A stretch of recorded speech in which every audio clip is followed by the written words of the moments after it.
جبریل علیہ السلام اللہ کے حکم سے وہ اوقات لے کر آئے، وہ اوقات اللہ نے بنائے اور وقت کا مالک بھی اللہ ہے.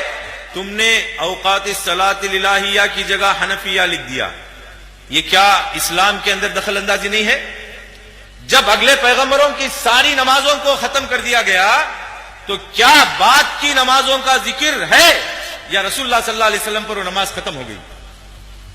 اگر کوئی یہ کہے کسی بدعتی کے پیچھے نماز ہوتی ہے تو وہ بھی ختم نبوت کا منکر ہے، اس کی پاداش میں اس کو قتل کر دینا چاہیے.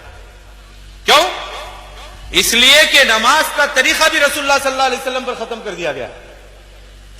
کتنے لوگ فتویٰ دیتے ہیں، پڑھو کہاں تو بھی پڑھ لو ہو جاتی نماز.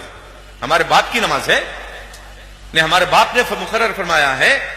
جبریل کو بھیج کر کے اللہ تعالیٰ نے جس نماز کی تعلیم دی اور نبی کریم صلی اللہ علیہ وسلم نے ساری امت کو کہا صلو کما رأیتمونی اصلی، میری جیسی نماز ہے ویسے ہی پڑھو.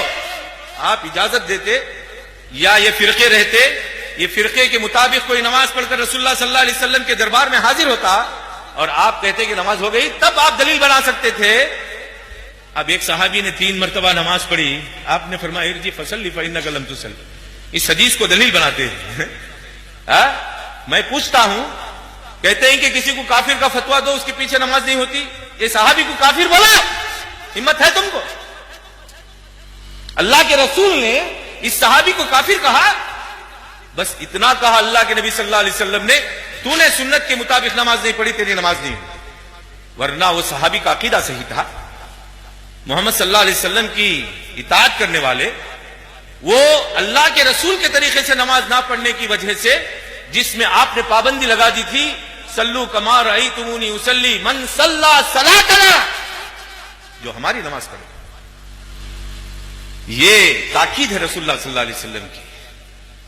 اور اللہ نے یہی کہا ہے یا ایھا الذین آمنوا اطیعوا اللہ واطیعوا الرسول ولا تبطلوا اعمالکم.